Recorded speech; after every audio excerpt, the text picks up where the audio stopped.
11. Putusan nomor 211 /PHPU Bupati tahun 2025. Demi keadilan berdasarkan ketuhanan yang Maha Esa, Mahkamah Konstitusi Republik Indonesia yang mengadili perkara konstitusi pada tingkat pertama dan terakhir menjatuhkan putusan dalam perkara perselisihan hasil pemilihan Bupati dan Wakil Bupati Flores Timur tahun 2024 yang diajukan oleh Y.A.T. Lukman Ruberu dan Zakarias Paun, pasangan calon Bupati dan Wakil Bupati dalam pemilihan Bupati dan Wakil Bupati Flores Timur tahun 2024 nomor urut 1. Memberi kuasa kepada Filipus Fernandes dan kawan-kawan selanjutnya disebut sebagai pemohon. Terhadap 1, Komisi Pemilihan Umum Kabupaten Flores Timur memberi kuasa kepada Thomas Mauritius Jawa dan kawan-kawan selanjutnya disebut sebagai termohon. 2, nama Antonius Doni Dihen dan Ignatius Boli, pasangan calon Bupati dan Wakil Bupati dalam pemilihan Bupati dan Wakil Bupati Flores Timur tahun 2024 nomor urut 2. Memberi kuasa kepada Atang Irawan dan kawan-kawan selanjutnya disebut sebagai pihak terkait. Membaca permohonan pemohon dianggap dan seterusnya dianggap telah diucapkan. Duduk perkara dan seterusnya dianggap telah diucapkan. Pertimbangan hukum, kewenangan mahkamah dan tengah waktu pengajuan permohonan. Dalam eksepsi dan seterusnya dianggap telah diucapkan, mahkamah berwenang untuk mengadili permohonan akuo dan permohonan pemohon diajukan masih dalam tengah waktu. Eksepsi berkenaan dengan kewenangan mahkamah tidak beralasan menurut hukum. Kedudukan hukum berkenaan dengan eksepsi permohonan pemohon kabur dan seterusnya dianggap telah diucapkan adalah tidak beralasan menurut hukum. Oleh karena itu, mahkamah akan mempertimbangkan keterpenuhan pasal 158 Undang-Undang 10/2016 berkaitan dengan pokok permohonan. Bahwa berkenaan dengan permohonan akuo, permohon mendalilkan dan seterusnya dianggap telah diucapkan. Dalil pokok permohonan dan seterusnya dianggap diucapkan. Bahwa setelah mahkamah mendengar dan membaca secara seksama dalil-dalil pemohon, jawaban termohon, keterangan pihak terkait dan Bawaslu Kabupaten Flores Timur dan alat-alat bukti yang diajukan serta fakta hukum yang terungkap dalam persidangan, mahkamah mempertimbangkan sebagai berikut. Bahwa pemohon mendalilkan terjadinya erupsi gunung Lewotobi laki-laki telah mengakibatkan ribuan warga di Kecamatan Wulanggitang dan Kecamatan Elebura, Kabupaten Flores Timur harus mengungsi. Keadaan demikian berdampak langsung pada pemilihan Bupati dan Wakil Bupati Flores Timur tahun 2024, yaitu terdapat sekitar 37 TPS terdampak. Dari 37 TPS tersebut, 29 TPS dipastikan terdampak dengan estimasi 13.000 pemilih terpengaruh. Berdasarkan fakta yang terungkap dalam persidangan, termohon telah melakukan rapat koordinasi bersama-sama yang dihadiri oleh Bawaslu Flores Timur, pemerintah daerah, Forkominda, tim pasangan calon PLN cabang Larantuka, pemantau pemilu dan media pers yang bertujuan untuk memberikan informasi tentang pemetaan TPS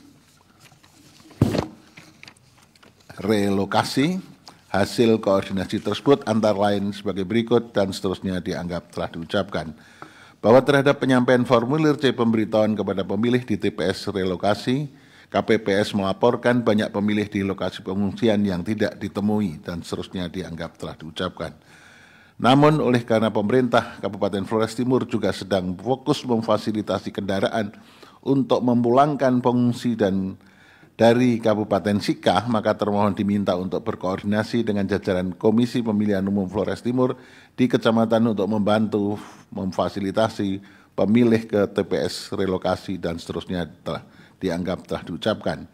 Hasil koordinasi termohon dengan BPPK Wulanggitang dan BPPK Ilabura, ada 8 kendaraan yang disiapkan oleh termohon untuk mengangkut pemilih ke TPS relokasi.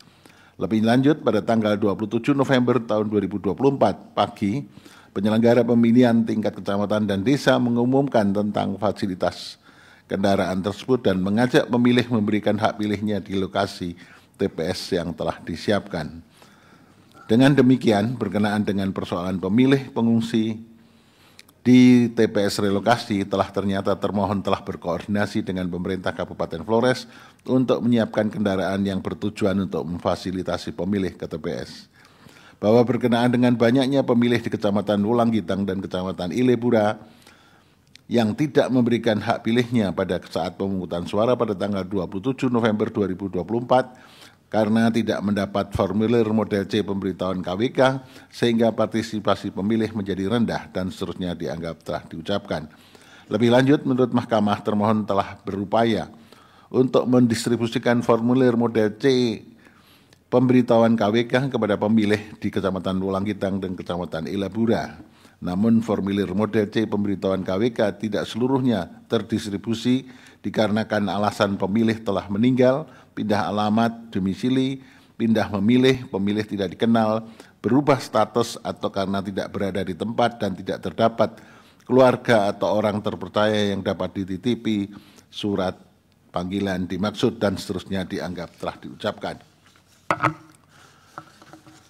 Terlebih lagi, pada saat rekapitulasi suara, mulai dari tingkat TPS hingga tingkat kabupaten tidak terdapat keberatan dari para saksi pasangan calon dan kejadian khusus sehingga tidak terdapat bukti yang dapat meyakinkan Mahkamah berkenaan dengan persoalan rendahnya partisipasi pemilih yang didalilkan oleh pemohon, berimplikasi pada perolehan suara pemohon.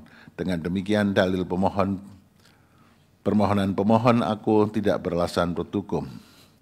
Bahwa berdasarkan seluruh uraian pertimbangan hukum tersebut di atas, Mahkamah tidak mendapatkan keyakinan akan kebenaran terhadap dalil-dalil pokok permohonan pemohon.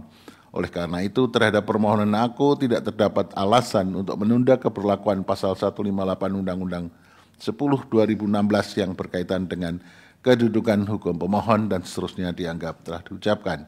Mahkamah telah meyakini bahwa terhadap tahapan-tahapan pemilihan kepala daerah Kabupaten Flores Timur tahun 2024 telah dilaksanakan sesuai dengan tahapan dan ketentuan serta terkait permasalahan yang ada telah diselesaikan sesuai dengan ketentuan dan peraturan perundangan. Terlebih terhadap permohonan aku, Mahkamah tidak menemukan adanya kondisi atau kejadian khusus dan seterusnya dianggap telah diucapkan. Perbedaan perolehan suara pihak terkait dan perolehan dan pemohon dan seterusnya dianggap diucapkan. Selisih suara antara pihak terkait dengan pemohon adalah 3,4% atau lebih dari 1.874 suara. Menimbang bahwa berdasarkan pertimbangan hukum tersebut di atas, pemohon tidak memiliki kedudukan hukum untuk mengajukan permohonan aku. Dengan demikian, eksepsi termohon dan eksepsi pihak terkait bahwa pemohon tidak memiliki kedudukan hukum adalah beralasan menurut hukum dan seterusnya dianggap telah diucapkan. Konklusi, berdasarkan penilaian atas fakta dan hukum sebagaimana diuraikan di atas, Mahkamah berkesimpulan seluruh kesimpulan dianggap telah diucapkan. Berdasarkan Undang-Undang Dasar Negara Republik Indonesia tahun 1945 dan seterusnya dianggap telah diucapkan. Amar putusan mengadili dalam eksepsi 1 mengabulkan eksepsi termohon dan eksepsi pihak terkait berkenaan dengan kedudukan hukum pemohon. 2 menolak eksepsi termohon dan eksepsi pihak terkait untuk selain dan selebihnya. Dalam pokok permohonan menyatakan permohonan pemohon tidak dapat diterima. Demikian diputus dalam rapat permusyawaratan hakim oleh 9 hakim konstitusi, yaitu nama-nama hakim dianggap diucapkan pada hari Jumat tanggal 31 bulan Januari tahun 2025 yang diucapkan dalam sidang pleno Mahkamah Konstitusi terbuka untuk umum pada hari Rabu tanggal 5 bulan Februari tahun 2025 selesai diucapkan pukul 20:11 waktu Indonesia Barat oleh 9 hakim konstitusi tersebut di atas dengan dibantu oleh Intan Permata Putri sebagai panitera pengganti serta dihadiri oleh para pihak.